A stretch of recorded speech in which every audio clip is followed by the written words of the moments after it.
Mani, wanatukwamisha kila siku wao tu. Ndio walivyo. Kwani Ili hapo angalau unavyojivuta.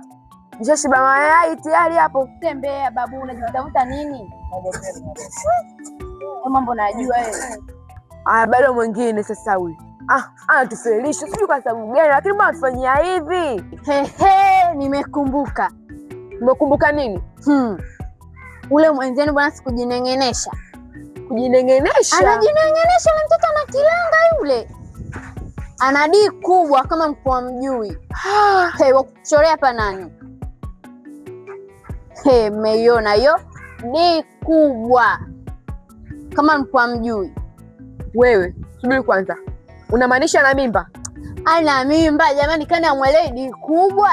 Hivi wewe, maana uko unaongea unawakika nayo au unalopoka? Nishakwambia jana nilikuwa kwao jioni. Mpaka sasa hivi hajafika. Kwa maanisha aje shule? Aje shule, analea mimba. Ni lakini yule mbona wewe? Huyu hapa anakuja. Kijacho, mama kijacho huyo. Mbona amechangamka? Afadhali rafiki yangu umekuja. Unaona hapo alosema hapo mbele? Amesema wewe una mimba. Tena leo utaweza kufika shule. Sasa ndo ninakushangaa hapo umefika hapo, kwa hiyo tunachokuomba rudi nyumbani ukale mimba yako. Mimba? Ndio shule hapo nini, kale mimba yako. Ukishaanza utakuja. Ananifanyia sina mimba. Hauna mimba Hauna mimba Kwa hiyo unadanganya. Ndio maana washanganye mnachokiongea. Mimi mbona sina mimba? Hebu ngoja. Wewe.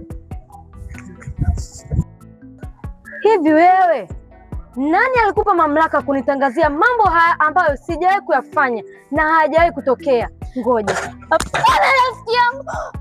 Rafiki yangu ni uzushi tu rafiki yangu.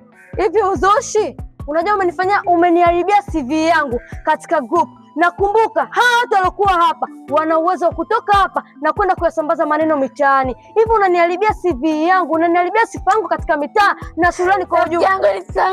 Niache, nimekwambia niache. Nasikia umeniharibia muda kukaa kwenye group. Sasa ngoja kitatokea. Lakini mimi sikubali. Lazima nife na ule choradi. Lazima nife na wewe. Alikuwa anaongea pombe nani? Ni wewe mwenyewe. Kwa hiyo ndugu yangu la kwako ni kuepo jamani. Lazima nife na wewe.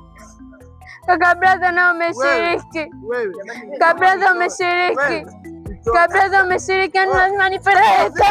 Lazima nife na wewe. Kaka brother. Wewe ndio